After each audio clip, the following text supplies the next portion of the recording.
Hi, welcome back. I'm Mindy Turner with Curry County Cooperative Extension Service, your family and consumer science agent.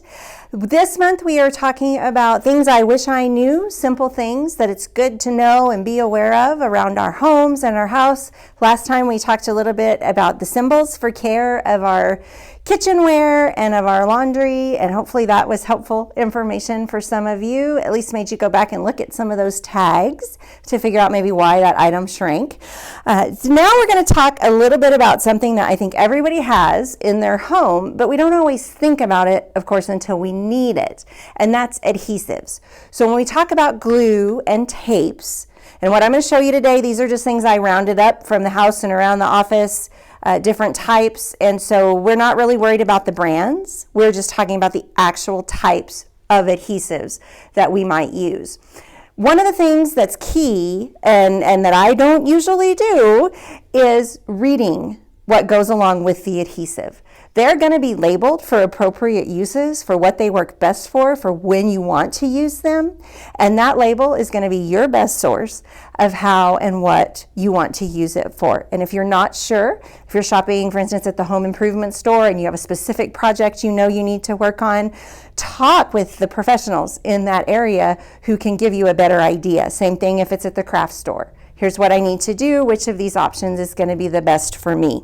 So I'm just going to give you a little overview because some of the terms and the things we hear, I didn't even know that was adhesive. So again, things that are good to know, things I wish I knew when I have messed things up in the past or tried to do something and it didn't stick or it didn't stay how I wanted. I'm one of those firm believers that hot glue works for everything. That's not actually the case. Okay, when we talk about hot glue, it is a melt. It's different than wax. It's what it's going to look like to us in a lot of cases, but the sticks are actually adhesive. They do, once they heat up, they are made to be sticky like regular glue. There's a low temp and a high temp. Those range in the types that you want to do, even at a low temp.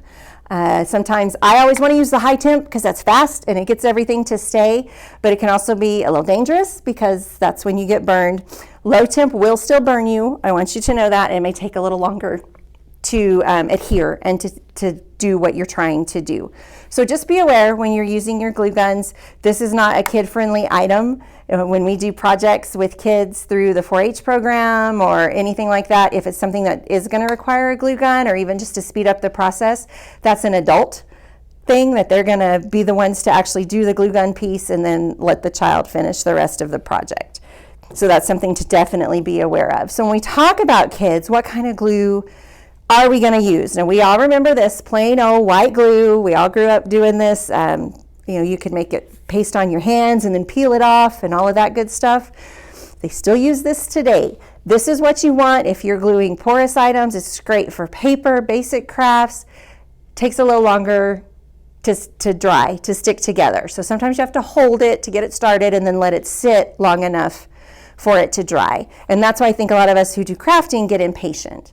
Now you can also, now this comes where you can get the same type of glue, but it's got glitter in it. So if it shows, it's great, and you can use it to make designs. We use adhesives now for a lot more things than just binding things together. So that's always an option too to look at in the craft store. This is the simple, basic, non-toxic, things that are good to use with kids. And along with that, glue sticks. Again, the brands really don't matter. We're just talking about the different types of things that are out there. So glue sticks are one of the things that's fabulous. It makes a lot less mess than this, but the same principle applies. It's not always long term.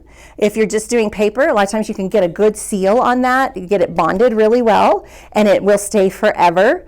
Sometimes we find with these, when it gets hot, if we're doing posters and things at the fair, the heat will kind of melt it back. Same thing with the glue gun. Anything that's going to be in a high temperature area, this is not going to last. You might run into that same issue with these as well. One of the tips that I give when we talk about using a glue stick to make displays or is to go ahead and put the glue on both sides. So if you're adhering a photo printed picture or whatever it happens to be to a backing of some kind. You're going to put this on the photo itself, and then a lot of times I'll just put an X in the area I want to do it so that your glue can bond to your glue and give you a little bit stronger hold on that item. So that's just a quick tip on if you're using glue sticks.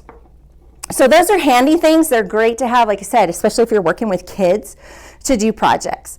Sometimes as adults, we've either broken something more completely or we just need a quicker way to fix it. So of course, spray adhesives, something that you can pick up at the hardware store, at the big box store, the discount store, wherever it is that you shop, typically will have some form of a spray adhesive. This is where, again, and I know it's hard, I usually either have to adjust my bifocals or take my glasses off to read them because the labels are going to be really small. There are different levels and variations of your spray adhesive too. So you're going to want to check when you look on here to see what this is made to actually hold. If you have a big project you're working on, the last thing you want to do is use some type of an adhesive that messes it up, that either comes through or bubbles it up or leaves. Sometimes with spray adhesives, if you're not really careful, because you do of course want to use them in a well-ventilated area as always, but if you're not really careful, they'll leave spots. When you do the spray, it'll trickle down and it'll leave a spot on whatever you're working on, and that's obviously not what we want to have happen. Rubber cement, good old rubber cement. We don't see this as much anymore. I used to see it recommended a lot in projects and things that we work on. Same thing, it's going to have some different instructions, different variations. This one actually says it's no wrinkle rubber cement. I remember doing that as a kid, getting way too much and my paper's curling up because it's too wet. Same thing happens with your white glue, right? This is the kind of thing that you want to make sure you're using it for the intended purpose and following the instructions. Same thing with this. You're told sometimes you put it on, let it sit for a couple seconds and then adhere it, and it's permanent. With your spray adhesive, same thing. Some of them are going to tell you that it's repositionable, that you can spray it, put it down. If you don't like it, you can peel it up. Follow the instructions because you probably only have a few seconds to do that. You don't get to change your mind way later. Again, this is something because usually that repositionable piece, it may not bond as quickly or as securely. So as it gets hot or over a period of time, particularly if you're moving it around, things will start to fall off. Okay, and then finally, there are tons and tons of different glues made for specific repairs. There's a plumber's glue, there's a wood glue, those things are made for that. That's what they bond. I was always one of those people that's like, well, if I just need glue, whatever glue's in the drawer is fine. Wood glue is really not good for anything but wood. That's what it's designed for. That's what it works well with. I remember as a child when my grandpa needed to fix something, he would go out into the shop and he would whip up some epoxy. And so he would mix the stuff together, usually on an old bucket lid that he's recycling because he's going to throw it out because once you've done this, you can't reuse it, and mix up the epoxy to put it on. So epoxy is one of the types that we talk about, polyurethane adhesives, which means really strong glue, super glues, things like that. This is actually a version of epoxy that you can buy pre-made. When you push this out of here and these two compounds mix together, it's going to form a really strong bond. But again, you're going to need to look on here and say, oh, well, that's going to work really well for this project. It might not work for the next one. So there are a lot of different types of craft glues and repair glues that are specifically to a type of material. And you're going to want to be aware of that so that if you're trying to fix something, like I remember little pieces of epoxy on all of our glasses when they would break because it was something that would hold it together, but it was not pretty and not really what it was made for. So be thinking about when you get ready for glue, reviewing what the different types of adhesive are and what you're looking at, whether it's a craft project or a paper project or something that's safe to do with the kids. So along with glue, the other type of adhesive that most of us are going to have on hand for a variety of different projects is tape. The thing to know about tape, there are all different kinds. Again, there's some that is very specific for different types of repair and how those things got started and how they're made to do just what they do. There's tape that's not actually sticky, but it adheres to itself. Okay, there's specific medical tape, whether it's for first aid or now we have that elastic tape that's made, a good friend of mine uses it on her knee to keep her knee in place. So tape is an amazing thing and there's so much out there. Where do you even start? Well, so some of the very basic things, plain old clear tape that we're gonna keep on our desk, in our house, we're gonna use it to wrap gifts, plain old tape. Okay, that's a good thing to have on hand. Doesn't always adhere and do exactly what we want it to do. So even when we move on to things like packing tape, and there's different, this is just the brown paper packing tape, here's a clear packing tape. If you're using it with a dispenser, you want something that's going to, of course, adhere well. The whole point is to keep the box shut when it goes out to be sent. So that's something that you want to look at. The key with all of your types of tape, I mean, even duct tape now comes in these beautiful colors with all this fancy stuff. This is still duct tape. That's the way it's made, the weave, that's how it's set up. And this one's just a different width. But it's not the same adhesive level as the duct tape you're going to want to use if you're making repairs and doing things around the house. It's not what it's designed to do. So it doesn't have as high of an adhesive level. Same thing, like this is just decorative packing tape. Okay, this is made to hold the boxes shut, but still probably not going to be as strong. So just the fact that there's different weights of tape with different levels of adhesive is something to be aware of as you're working on projects and putting things together to make sure. I mean, some of you own your own small business and you're sending things out consistently, packages and things in the mail, and you want to make sure that you're using the appropriate tape to keep those boxes sealed and safe as they go out. And then masking tape and painter's tape. A lot of us don't realize there's really a difference between the masking tape and the painter's tape, but it is that adhesive level.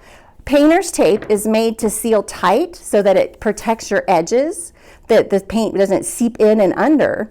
But then it's made with a lighter adhesive so that it's easy to remove and it doesn't peel the paint off of the piece that you've covered in trying to paint the new part. So that's one of the things about painter's tape to consider, that it is different than masking tape. So we do use masking tape for a lot of form and function and types of things. It actually comes in different adhesive weights as well. So one of the things, this is masking tape in the pink, but you can see when you read in here, it is decorative masking tape. It's made to go on the outside of things. I had some other ones that specifically said for crafting, so that you know not to take that and use it on your household repair or putting something together that's just going to fall apart later because your adhesive is not quite strong enough.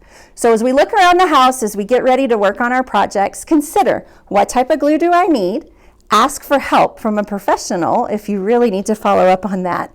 Will tape work and serve the purpose? Because again, it's quicker than waiting for glue to dry, but you need to make sure it's going to do the job that you need it to do. Again, I'm Mindy Turner with the Curry County Cooperative Extension Service. Some things that I wish I knew that I wanted to share with you. We'll be back next time to give you some more tips. If you'd like to be added to our newsletter list, curryextension.nmsu.edu, or call our office, 575-763-6505. Thank you.